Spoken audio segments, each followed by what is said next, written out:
في الفيديو ده هنعرف الفرق ما بين الصفتين دول regretful و regrettable. regretful و regrettable.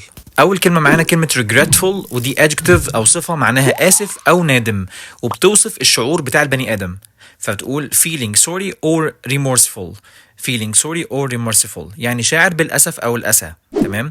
والأمثلة بتقول I'm regretful about missing the lecture. I'm regretful about missing the lecture يعني نادم على تفويتي للمحاضرة. She felt regretful after quitting her job. She felt regretful after quitting her job يعني شعرت بالأسف أو الندم بعد استقالتها من العمل. He sounded regretful during the apology. He sounded regretful during the apology يعني كان يبدو نادما خلال اعتذاره.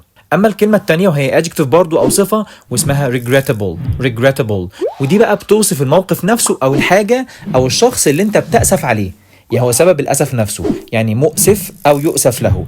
وبالإنجليش معناها بيساوي an action or situation causing regret. an action or situation causing regret يا إما حاجة أو موقف بيسبب الأسى أو الندم. والأمثلة بتقول missing the deadline was regrettable.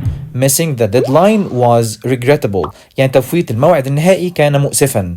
the regrettable decision led to financial losses. The regrettable decision led to financial losses يعني القرار المؤسف أدى إلى خسائر مالية. وخلي بالك إن الصفتين دول جايين من كلمة regret، و regret معناها يندم، ونستخدم الكلمتين في جملة واحدة ونقول The regretful manager acknowledged the regrettable mistake.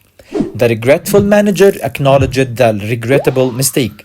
The regretful manager acknowledged the regrettable mistake يعني المدير النادم أقر بأخطائه المؤسفة. يبقى كده كلمة regretful معناها نادم أو آسف، أما regrettable يعني مؤسف أو مسبب للأسف أو الندم اللي بيسبب الأسى نفسه. وبكده يكون الفيديو انتهى. وطبعا ما تنساش تكتب الكلمتين دول أو أمثلة عليهم في الكومنتس، إن شاء الله حتى تكتب كوبي من الأمثلة اللي أنا قلتها علشان تبين أنت استفدت.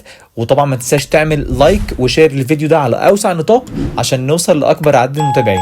وما تنساش طبعا تشترك في القناة وتفعل زر الجرس عشان يوصلك كل الفيديوهات الجديدة. وما تنساش طبعا تاخد جولة في القناة وتشوف بقية الفيديوهات وبقية السلاسل علشان تدعمنا. واشوفكم في فيديو جديد. السلام عليكم ورحمة الله وبركاته.